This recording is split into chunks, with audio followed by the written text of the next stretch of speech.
Well, welcome and howdy everybody. My name's Amos. How's everybody today? Are you having a great time? Hey now, you all know my name. I'd like to know your name. How about at the count of 3, everybody says their name all at the same time. You ready? 1, 2, 3. Well, hello friends. Nice to meet you. Hey, I got someone here I want you to meet. Barb. Come on out here and meet everybody. It's Barb. Oh, sorry, Barb. It's okay. A lot of people get it wrong. Anyways, Barb here is going to help me tell the Christmas story. Because I was there. Now, Barb, that just can't be true. It happened over 2,000 years ago. Oh, okay. So I wasn't there, but my great. Okay, we get the idea now. I wasn't finished. Sorry. Great grandfather was there. And the story has been handed down by my family. Okay, now, so you're going to tell us a story about your great-grandfather. You left out a few greats. Well, sorry, I was just trying to save some time. We want to hear the story eventually, you know. I'm making a list and checking it twice. I want a lot of things, and getting stuff's nice. My presents are coming to town. Now what? Oh, hey, everybody, I'd like you to meet my buddy Baxter. It's Baxter. Yeah. Your presents are coming to town? You act like it's your birthday. Oh, it's better than a birthday. It's Presents Day. Baxter, don't you know what Christmas is really about? Presents. No. It's about a baby. That's right, a baby. A baby that had the best baby shower in the world and the biggest birth announcement ever. He also got some really cool gifts. Presents. See, I told you. Christmas is all about presents. What? Barb, I thought you knew the story. I do, trust me. Okay. My great. But, Barb. I do. All right now, but you better tell it right. I will. Go ahead. A little over 2,000 years ago, there was a young girl that loved God very much. Her name was Mary. Hey, I have a friend named Mary. She has a little lamb. Its fleece is white as snow, and everywhere Mary goes. As I was saying, they lived in a town called Pasadena. No, Baxter, no. Not Pasadena. No. That's where my friend Mary lives. But she didn't live 2,000 years ago, now did she? I guess not. Amos, will you please stop interrupting? Anyways, she lived in a town called Galilee. She was engaged to be married to a man named Joseph. An angel came to Mary and told her she was going to have a child. And it wouldn't be just any child. He was going to be the Son of God, the son of a king. And his name was going to be... Oh, I know this one. King Arthur. Baxter, buddy, for some reason I don't think that's quite what the angel said. No, his name was going to be Jesus. Mm-hmm. King Jesus. I like the sound of that. Well, that wasn't his name, though. His name was just to be Jesus, the Son of God. But that doesn't sound like a name for a king. Are you sure he was a king? Yep, the greatest king ever. Now listen up, Baxter. Okay, what happened next? Well, Hey, where'd they come from? oh, those are my friends. I told them they could help with the story. Oh, okay. All right, go on then. Mary and Joseph got married. When it was almost time for Mary's baby to be born, Joseph told her that they had to take a long trip.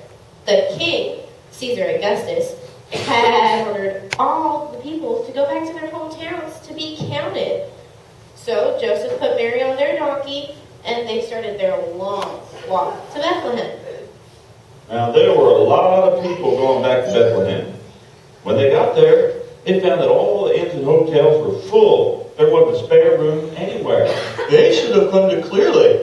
We have a hotel on every corner. You mean to tell me there were no Holiday Inns or Comfort Suites? What about a bed and breakfast? I hear they're rather nice. Nope, not an empty room anywhere. And Mary was about to have her baby too. What? Where did they stay? Did someone take them in? Where was the nearest castle? Castle? Yeah, you said Jesus is a king. Kings are born in castles and palaces. Well, one nice innkeeper saw that they needed help. He had no room in his inn, so he let them stay in his barn. He was born in a barn. Yes, he was born in a barn. Baxter, where were you born? In a barn. And where was I born? In a barn. But we're animals. We live in a barn. Now, God didn't send his son to be born in a castle, Baxter. What happened next? Mary had her baby. They wrapped him in a cloth and lined him in a feeding trough for the animals. Oh boy, did the animals eat him? Well, I think they knew he wasn't their supper. And now my favorite part. This is where my great-great-great-great-great-grandfather comes into the story. Listen up, Baxter. Okay. There he was in the field. It was a night like most nights, and he and the other sheep were doing what they usually do at night in the fields. Sleep? Of course, the shepherds made sure they were safe. Suddenly, they were awoken by a bright light. It was like God had turned the sun on in the middle of the night. Well, that must have frightened them. Not my grandfather. What did he do next? Well, he hid behind the shepherds. I thought you said he wasn't afraid. He wasn't. Once he was behind the shepherds, he knew they would protect him. He felt safe. Well, that is until he saw their knees shaking. My grandfather got the nerve to look around them. He saw a great angel. And she said, "Do not be afraid." so he wasn't afraid anymore. Because the angel told him not to be afraid. Exactly. She went on to say, "Behold, I bring you good tidings of great joy. For there is born to you this day in Bethlehem a Savior, who is Christ the Lord. You will find him wrapped in swaddling cloth and lying in the manger." You said feeding trough. Oh, same thing. Okay. Well, then what? then the sky filled with angels, and they were singing praises to God. It was really beautiful. I wish I'd been there. Yep, it was the biggest birth announcement ever. Wow, I see what you mean. Go on. When the angels left, the shepherds got together and started talking about it.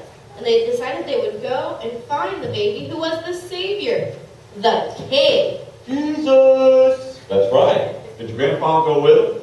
Of course. Do you think he was going to hang out in the field all night without the shepherds? Yeah, we're sheep. We don't do alone. Right. I knew that. Did they find the baby? Yep, just like I told you. They found him in that barn lying in a manger. His mom, Mary, was really glad to see them. They were Jesus' first visitors.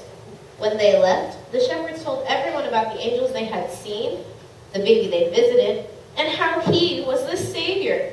The Christ child was born, as Wow. promised. Wow, that's a great story. But you forgot one thing. What about the presents? You said there were presents. I'm not finished yet. Far away in the east, wise men saw a new star in the sky. They knew God had placed the star in the sky as a sign. A great king had been born. They wanted to see the child that was born to be the king of all kings. Jesus! Uh-huh. So they packed up their camels with special gifts and set off to follow the new star. When they found Jesus, they showered him with their gifts. Presents! Oh, I get it. A baby shower. I told you. They gave him a great big baby shower. They gave him gifts of gold, frankincense, and myrrh. Pretty cool, huh? Wow, that's amazing. God gave the world his son Jesus. God sent the world our Savior. That sounds really important. Maybe we should celebrate it. Baxter, buddy, we already do. Yeah, we call it Christmas. We have Christmas to celebrate the birth of Jesus. Christmas? You mean Christmas isn't about getting presents? No, it's about thanking God for giving us Jesus. Wow, I get it. Christmas is about Jesus. Well, there's only one thing to say then. Well, what's that? Happy birthday, Jesus. Merry Christmas, everyone. Merry Christmas. Hey, everybody. Hope you enjoyed the show. Help me welcome up HK2 to sing our last song. Bye now. Y'all come back now, here.